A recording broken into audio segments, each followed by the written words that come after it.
Welcome to the Backlash at backlash.com. My name is Rod Van Mecklin, and in this video I'm going to read excerpts from my 2013 article, The Proof is in the Prejudice. Why did Earl Silverman have to die?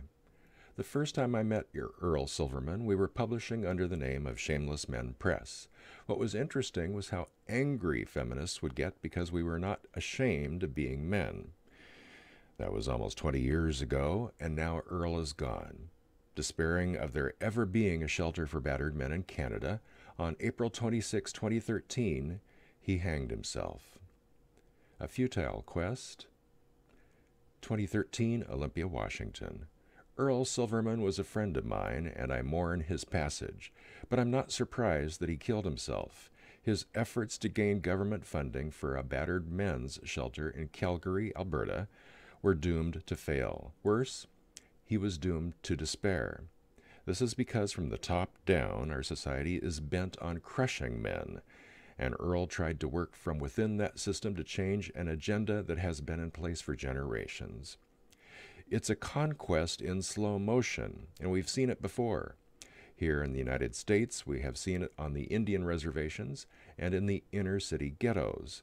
The goal is domination, and the strategy involves taking away the male role of provider-protector to leave the community to be run by women. Nature, God, call it what you will, whatever created human societies never meant for them to be run by women, or by men for that matter. What we call patriarchy evolved over tens of thousands of years to create a balance between the yin and the yang, the male and the female. Without it, poverty, disaffection, and despair are the result. Emasculating men. In the 19th century, when American Indians were herded onto Indian reservations, at first the men were not allowed to hunt or to leave. They could not protect or provide for their women.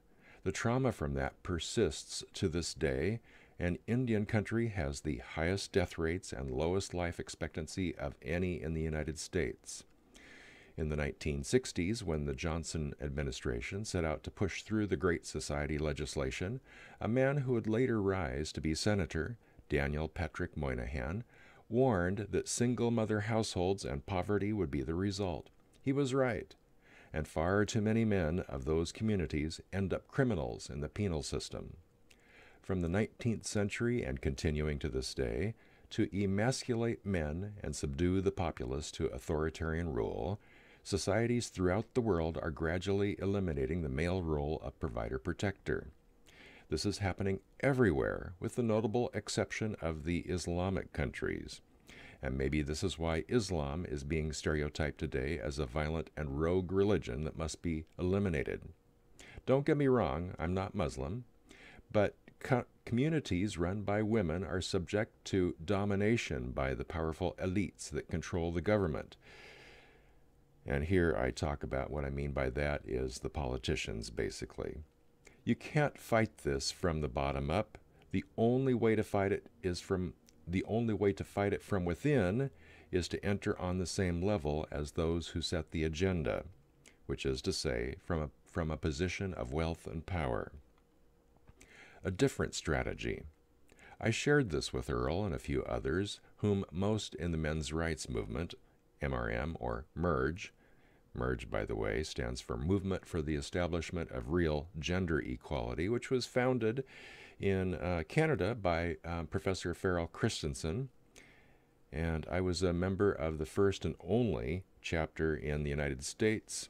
MERGE eventually became defunct because guess what? Feminists oppose real gender equality.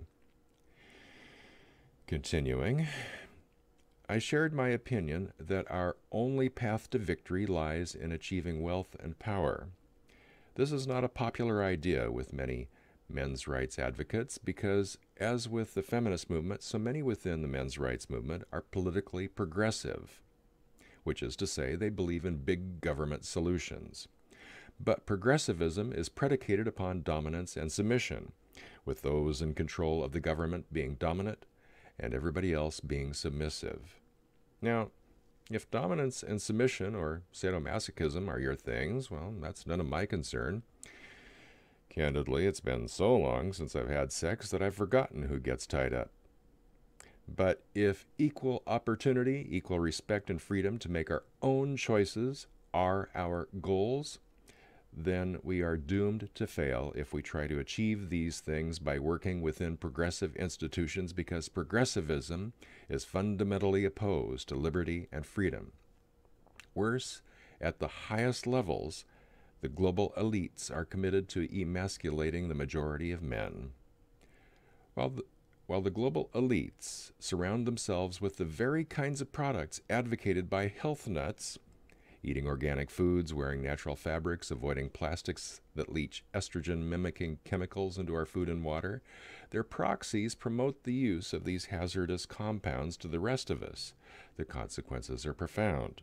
Quote, as vaccines pump the population full of mercury antimirosol, as genetically modified crops alter human DNA, as bisphenol A in plastics and can linings alter the hormonal structure of the human body, as pesticides pollute the land and water, more people are experiencing disease sooner in the United States. According to new findings, people today are being diagnosed with disease 33% faster than their grandparents. Age 30 has become the new 45 in reference to onsetting disease. That was from 30 is the new 45, Today's Adults Getting Diseases 15 Years Faster Than Their Grandparents by Lance Devon, published in Natural News. The global elites want it this way. They want you to ignore the hazards of eating foods loaded with toxins, sit on your duff when not working, so you don't make trouble and die young. I grew up at a time when we were taught to believe that each new generation would be more prosperous and healthier than the last. But this is not what the global elites wanted, and so my parents' generation, the so-called greatest generation, was the last truly prosperous generation of the Americans. Now the wealthy grow richer while the rest of us see our earnings being eaten up by inflation. The American dollar has lost at least 30% of its buying power to inflation during the past 10 years. We can't fight this with Occupy Wall Street demonstrations any more than Earl could fight the prejudice that dominates the domestic violence industry by asking for equal funding for men's shelters from the progressive government agencies. Our only hope lies in promoting liberty and pursuing wealth, and if we are to die in the process, then we should do so at their hands while standing up for what we believe. Shameless Men. When I first met Earl, we were publishing under the name of Shameless Men Press, and the rage this evoked from feminists was instructive. They flatly stated that all men should be ashamed simply because we are men. That sexism and prejudice toward men continues today. It is the prejudice of identity politics, which is a key tool of the global elites and their progressive political apparatus.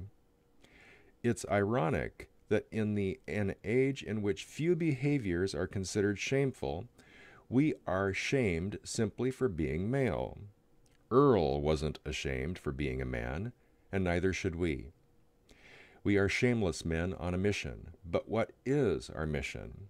If it is to establish real gender equality, then we can't hope to prevail by appealing to progressive institutions that work for the global elites, whose goal is to emasculate and dominate us. As Earl discovered to his despair and our grief, it's futile. Our best hope is to strive to achieve great wealth.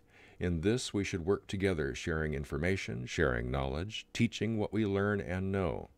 And then we should use our wealth to fight the culture war in defense of liberty and the freedom to choose. That's all for now. Check out the other videos, subscribe to the channel. For the Backlash at backlash.com, my name is Rod Van Mecklin.